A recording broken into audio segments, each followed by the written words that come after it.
د عامې روغتیا وزیر د کرونا ویروس د مخنیوي لپاره د ترسره شوي اقداماتو د څیړلو لپاره د هرات ولایت څخه لیدنه وکړه.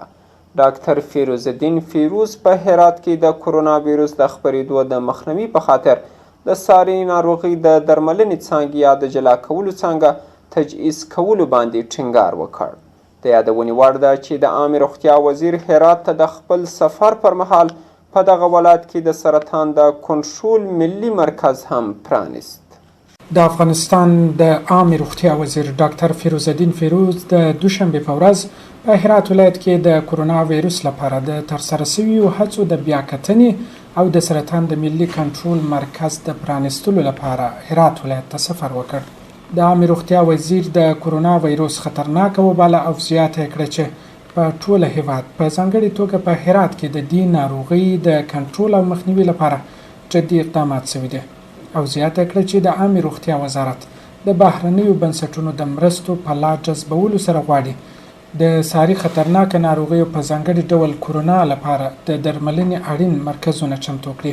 هدف از سفر ما چند چیز است. مهمترین چیز که ببینیم چه نوع تدابیر اتخاذ شده جهت جلوگیری وقایع ویروس کرونا. این گپ اصلی ماست. با وجودی که وارد برای مریضای سرطان هم افتتاح میکنیم، با وجود بعضی پروژه های دیگه هم است، اونم ان شاء الله برش رسیدگی میشه، اما گپ اصلی ما این بود که ببینیم چه نوع تدابیر گرفته شده و چه امکانات دیگه هم ضرورت است.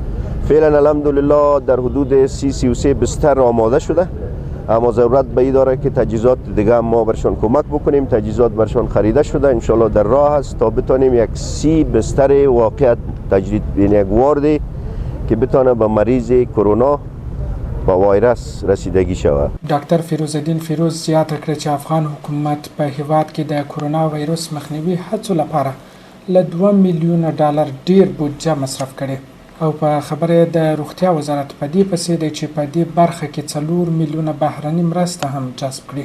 د عامې روغتیا وزیر زیاته کړه چې په هیواد کې د کرونا ویروس د خپرېدو مخنیوي دنده یوازې د حکومت لخوا نشي ترسره کېدلی او خلک باید په دې برخه کې له دولت سره جدي همکاري وکړي.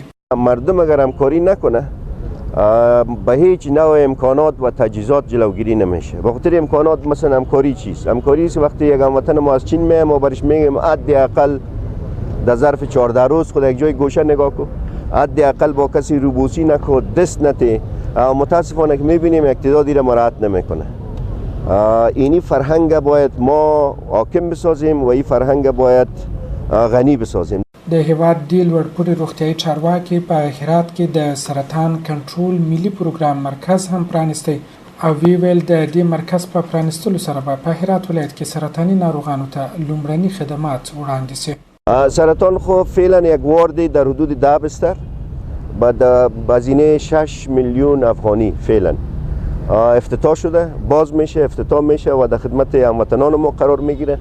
در قدم اول برنامه وقایوی است و در ضمن برنامه وقایوی به این که هنوز هم زمینه تشخیص و تداویش در افغانستان شاید تا چند سال آینده هم ممکن پذیر نباشه، اما لااقل زمینه که بتونیم یک افغان راهنمایی کنیم، برش کمک کنیم، کیموتراپی را دوایش همیشه تطبیق بکنیم، خصوصا برای خواهرای ما که از سرطان سینه یا پستان رنج میبرن وار آگاهی بدیم، به خاطر از اینکه تشخیص مقدم سبب عظیم میشه که تداوی بسیار درست و معقول صورت بگیره. د عامې روغتیا وزیر د هرات د عامه روغتون ستونزې جدي وګڼلې او زیاته کړه د تجهیزاتو پیاوړتیا او د روغتون جوړښت زیاتولو لپاره کافي تخصیص شتون لري او ډیر ژر به د هرات ولایت په عامه روغتون کې مثبت بدلون راسي.